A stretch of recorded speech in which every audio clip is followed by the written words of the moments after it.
할렐루야. 5월 16일 목요일 새벽 기도를 시작하겠습니다. 사도신경으로 우리의 신앙을 고백합니다. 나는 전능하신 아버지 하나님 천지의 창조주를 믿습니다. 나는 그의 유일하신 아들 우리 주 예수 그리스도를 믿습니다. 그는 성령으로 잉태되어 동정녀 마리아에게서 나시고 본디오 빌라도에게 고난을 받아 십자가에 못 박혀 죽으시고 장사된 지 사흘 만에 죽은 자 가운데서 다시 살아나셨으며 하늘에 오르시어 전능하신 아버지 하나님 우편에 앉아 계시다가 거기로부터 살아있는 자와 죽은 자를 심판하러 오십니다. 나는 성령을 믿으며 거룩한 공교회와 성도의 교제와 죄를 용서받는 것과 몸의 부활과 영생을 믿습니다. 아멘. 찬송가 365장 찬양하시겠습니다. 찬송가 365장입니다.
열왕기 3 17장 17절에서 24절까지 말씀입니다.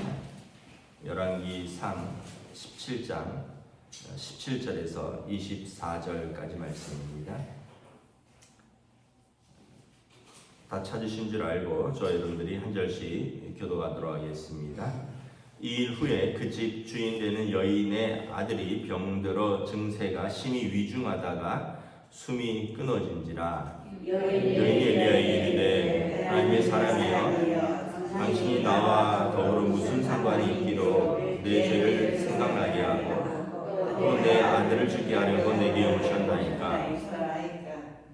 엘리야가 그에게 그의 아들을 달라 하여 그를 그 여인의 품에서 받아 안고 자기가 거처하는 다락에 올라가서 자기 침상에 누이고 여호와께 부르짖어 이르되 내 하나님 여호와여 주께서 또 내게 무고하는 집 과부에게 재앙을 내리사 아들이 죽게 하셨나이다 하고 그 아이 위에 몸을 3번 펴서 엎드리고 여호와께 부르짖어 이르되 내 하나님 여호와여 원하건대 이 아이의 혼으로 그의 몸에 돌아오게 하옵소서 하니 여호와께서 엘리야의 소리를 들으시고 그 아이의 혼이 몸으로 돌아오고 살아난지라.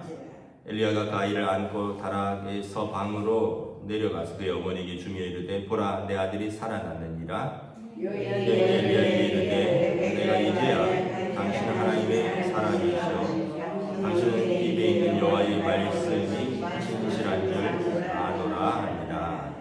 아멘. 할렐루야. 예, 오늘 또 새날을 주셨습니다. 하나님께서 은혜와 평강으로 함께 해주시길 축복합니다. 어제 말씀하고 이어지는데 아합 왕 시대에 엘리야 선지자가 이제 아합의 악한 일과 이세벨의 우상 숭배로 인하여 하나님께서 이스라엘 땅에 기근이 이제 그 비가 내리지 않아서 이제 그 땅에 큰 기근이 있고 이제 어려움이 있는 가운데 지금 한 시돈 지방의 이방 지역의 사르밧 땅의 한 과부에게로 갔다고 했죠. 근데 이제 그 과부의 집에는 이제 아들하고 살고 있었는데 단순히 이제 먹을 것이 떨어져서 그것을 해결하러 간 것처럼 보였지만 그게 아니라 사실은 이 과부의 집에 하나밖에 없는 아들을 하나님께서 살려주러 엘리야를 보내신 것입니다. 17절에 보면 그 집 주인 되는 아들이 병들어 증세가 심히 위중하다가 숨이 끊어진지라. 이제 갑자기 아마 급히 어떤 열병 같은 게 든 것 같아요. 왜냐하면 며칠 전까지만 해도 같이 뭐 가루로 이제 밀가루를 구워서 먹었으니까. 근데 무슨 일인지 모르지만 갑자기 열병 같은 걸로 아들이 병들어서 심히 앓다가 죽었습니다. 여러분 그 어떤 이 세상에서 가장 큰 슬픔이 있다면 무엇일까? 뭐 우리가 뭐 여러 가지가 있겠지만 저는 단언컨대 부모보다 자식이 먼저 죽는 것이 인생에 있어서 가장 큰 슬픔이라고 저는 확신합니다. 겪어보진 않았지만 생각만 해도 이건 너무 어려운 일이고 너무 슬픈 일이고 부모에게 있어서 부모가 살아있는데 자식이 먼저 죽는다는 것은 이건 어떻게 보면 가장 큰 슬픔이요 형벌 같은 것이라고 생각을 합니다. 아마 제정신으로 살기가 어렵지 않을까 뭐 생각만 해도 아마 우울증이라든가 어떤 정신적인 문제가 부모에게 생길 것 같아 일상이 제대로 살 수가 없을 것 같고 이 더더군다나 이 여인은 의지하고 사랑할 아들 하나밖에 없었습니다. 남편이 있는 것도 아니고 뭐 다른 아들, 딸이 있는 것도 아니고 이 아들이 생명이고 소망 자체고 삶의 근거인데 이 엄마에게 이 아들이 병들어서 위중하다가 숨이 끊어진 것입니다.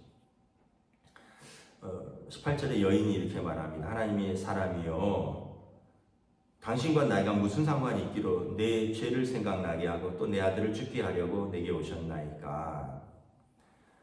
우리가 어떤 어려운 일이 생기면 이제 제일 먼저 생각하는 것이 내 죄의 결과다 이렇게 생각을 할 수 있습니다. 어떤 무슨 죄 때문에 이런 일이 일어났는가? 물론 이제 많은 일들은 인과관계가 있습니다. 어떤 잘못한 것이 있고 그 잘못한 것의 결과로 그 일들이 일어나는 것입니다. 또 죄가 있고 죄로 인한 결과로 일어나는데 가끔은 죄와 무관하게 일어나는 일도 있다는 거죠. 성경에 보면 예수님께서 지나가다가 나면서부터 이제 앞을 못 보는 소경을 만났습니다. 제자들이 묻죠. 주여 저는 누구의 죄 때문에 저렇게 나면서부터 소경이 되었습니까? 부모의 죄입니까? 본인의 죄입니까? 사람들은 이렇게 누군가의 죄를 찾고 묻고 싶어 한다는 거죠. 뭐 부모의 죄냐 아니면 본인의 죄냐. 예수님 뭐라고 하셨습니까? 누구의 죄 때문이 아니라 하나님께서 그를 통하여 하실 일이 있다. 그리고 눈을 만져주시고 이제 눈을 보게 하심으로 많은 사람들이 놀라고, 그리고 예수님께서 하나님의 아들이심을 증거하는 그 일로 사용되는 것입니다. 우리 삶에 우리가 이제 어떤 일이 생기면 내 죄 때문인가라고 돌아보는 것은 굉장히 중요합니다. 왜냐하면 많은 사람들이 무슨 일이 있어도 자기 죄를 돌아보지 않고 죄를 돌아보지 않으면 이제 개선하거나 또 발전할 수 없기 때문에 그렇죠. 그런데 또 한편으로는 또 다 이거 내 죄 때문이야 이렇게 되면 너무 깊은 죄책감 때문에 벗어날 수가 없는 거죠. 엄마가 아이가 죽었는데 내 죄 때문이다 이런다면 가뜩이나 슬픈데 더 어떻게 살겠습니까? 그 죄짐에 눌려서. 오늘 말씀도 하나님께서 이 집에 하나님께서 생명의 주관자시여 참 하나님이시며 엘리야가 이 시대의 참 선지자임을 선포하시려고 이 아이를 사용하신 것입니다. 이방 땅에서. 19절에 엘리야도 기가 막힌 거죠. 하나님께서 이 집에 가서 좀 밥도 얻어먹고 좀 쉬면서 있으라고 해서 갔는데, 가서 먹을 걸 해결해주고 좀 쉬고 있는데 이 집에 있는 아들이 죽었으니까 엘리야도 기가 막힌 거죠. 자기 때문에 그런 것 같기도 하고. 그래서 엘리야도 20절에 하나님 앞에 부르짖습니다. 내 하나님 여호와여, 주께서 내가 우고하는 집 과부에게 재앙을 내리사 이 아들이 죽게 하셨나이다. 내가 우고하는, 내가 신세지고 있는 이 집 과부의 집에 이 재앙이 내려서 아들이 죽었는데 이거 어떻게 합니까? 그래서 엘리야가 할 수 있는 것은 기도밖에 없죠. 우리가 다시 한번 깨닫는 것은 뭐냐 하면, 여러분, 모든 슬픔과 죄를 그나마 이기고 극복하는 힘은 하나님의 위로밖에 없다는 거예요. 기도예요. 이게 사람의 위로로 위로할 수도 없고 사람의 힘으로 해결할 수도 없는데, 여러분, 기도로 하나님의 큰 위로로 극복을 하는 것입니다. 예수님께서도 하나님의 하나밖에 없는 독생자셨습니다. 하나님께서 하나밖에 없는 아들을 저와 여러분의 죄를 위해서, 이건 누구의 죄 때문입니다. 우리의 죄 때문에 아들을 대신 내어주신 것입니다. 그러니까 하나님의 위로가 아니면 이 어머니에게는 위로가 될 수 없는 거예요. 예전에 한 7, 8년, 한 거의 10년 가까이 된 것 같기도 하고요. 7, 8년 됐는데 저희 집사람 제자 중에 시골 교회 그 간호사가 있었는데, 딸이 하나 있었는데 암이 걸렸어요. 뇌종양 아이가, 4살, 5살 아이가. 그래서 서울에 와서 이제 치료를 받다가 그 엄마가 뭐 직장도 그만두고 아빠도 직장도 그만두고 그 아이를 살리려고 서울에 뭐 병원 앞에 월세를 얻어서 수개월을 치료를 받다가, 뭐 부모도 신앙인이고 어머니도 신앙인이고 저희도 가끔 가서 기도해주고 그랬는데 결국 뭐 하나님이 데려가셨어요. 제가 문득 이제 이 설교를 준비하다가 요즘 그 부부는 어떻게 지내고 있나 하고 이렇게 그 카카오톡을 찾아봤는데, 여전히 그 엄마 카카오톡에는 그 딸의 그 어렸을 때 그 공주옷 입고 찍은 그 사진이 그대로 올라와 있어요. 아빠 사진도 이렇게 찾아보면 그런 사진이 있어요. 부모는 그 슬픔과 그 충격과 그 기억을 잊을 수가 없는 거예요. 그러니까 이걸 어떻게 하겠어요? 하나님 앞에 기도하면서 하나님께서 위로해 주시고 하나님께서 해결해 주시는 방법밖에 없는 거죠. 엘리야도 기가 막힌 거죠. 하나님, 어찌하여 이 집에 이런 재앙을 주셨습니까? 살려주십시오. 그리고 22절에 하나님께서 엘리야의 기도를 들으셨습니다. 하나님은 아마 엘리야의 기도 이전에 이 집에 이 아이를 살릴 계획을 가지고 엘리야를 보내셨을 것입니다. 그러나 또한 엘리야의 기도와 그리고 그 여인에게, 그 어머니에게 하나님이 참 신이시요 하나님이 생명의 주라는 것, 이제 하나님 아들을 돌려받아도 이제는 아들을 사랑하고 아들을 의지하고 살겠지만 그보다 하나님을 의지하고 하나님을 더 사랑하며 하나님을 붙들고 살아라는 이 메시지를 이 어머니에게 주고 싶었던 것이 아닐까, 저는 그렇게 생각을 합니다. 그리고 하나님께서 엘리야의 기도 가운데 그 아이들을 살려주십니다. 그리고 엘리야가 이제 내 아들이 살아나느니라 하고 어머니에게 돌려줍니다. 24절에 여인이 엘리야에게 이르되 내가 이제야 당신은 하나님의 사람이시오 당신의 입에 있는 여호와의 말씀이 진실한 줄을 아노라 라고 고백을 합니다. 과거에도 그 한 번 먹을 기름과 밀가루밖에 없어서 이거 먹고 아들하고 죽으려고 했었는데 엘리야로 말미암아 그 집에 이제 더 이상 기름과 가루가 떨어지지 아니하는 생활을 통해서 하나님께서 참 신이구나 하는 걸 알았는데, 이제 그거보다 더 큰 사건, 생명의 주인 되시는 하나님께서 당신 아들을 돌려주는 이 사건을 통해서 이제는 더 이상 그 어떤 것도 그녀를 흔들 수 없는 믿음의 간증이 생긴 것이죠. 내가 이제야 비로소 당신이 하나님의 사람이시요 당신의 입에 있는 하나님의 말씀이 진실한 줄을 알겠노라. 그녀는 이방 여인이었습니다. 이방 땅에서 이방 우상을 섬기는 여인인데 이 사건을 통해서 이제 하나님께로 그와 그의 아들과 그의 집이 온전히 돌아오게 된 것이죠. 사실은 이스라엘 땅에서 이런 일이 일어나야 되는데 이스라엘 땅에서는 아합과 이세벨과 그 백성들은 가서 맨날 바알과 야세라 우상에게 절하면서 거기다 복을 빌고 있는데 한 이방 땅에서 한 과부가 그 아들의 사건으로 말미암아 하나님께 돌아오는 놀라운 일들을 보는 것입니다. 하나님께서도 예수님을 죽음 아래 그냥 두지 않으셨습니다. 예수님을 부활하셔서 그리고 하늘 보좌로 높이셔서 그의 이름을 모든 이름보다 뛰어나게 하시며 모든 이름들이 그 앞에 무릎 꿇게 하시며 예수님께서 하나님의 아들이심을 온 세상에 보여주셨습니다. 그리고 주님 다시 오실 때 우리에게 영원한 심판과 영원한 구원을 약속하셨던 것입니다. 그리하여 주 예수를 믿으라. 그리하면 너와 내 집이 구원을 얻으리라. 이것을 우리에게 선포하신 것입니다. 여러분, 세월이 지나면 이 어머니는 죽을 것입니다. 세월이 더 지나면 이 아들도 죽을 것입니다. 여러분, 세상에서 분명한 사실을 두 가지가 있어요. 하나는 누구나 죽는다는 거예요. 뭐 어른들을 죄송하지만 그건 날짜는 알 수 없어요. 제가 먼저 갈는지 어르신들이 먼저 갈는지, 또 어쩌면 이 말씀에서처럼 우리의 어린 아이들이 먼저 갈 수도 있고 누가 갈는지는 모르지만 분명한 것은 누구나 다 죽는다는 거예요. 이것은 정한 이치라 했습니다. 또 하나 분명한 것은 이후에는 심판이 있다라는 것입니다. 그래서 우리가 잘 사는 것 중요합니다. 여기서 잘 산다는 것은 세상 사람들이 말하는 우리는 잘 산다는 것을 부자 되는 것으로 오해를 해요. 너 잘 살아야 된다, 너 돈 많이 벌고 부자 돼야 된다 이렇게 생각하는데 그거랑은 좀 다른 의미입니다. 잘 사는 것은 우리가 잘 죽음을 준비하는 것입니다. 하나님 앞에서 우리의 믿음으로 우리의 삶을 살아가는 것입니다. 하나님 나라를 예비하는 것입니다. 여러분, 현재가 미래를 준비하는 거잖아요.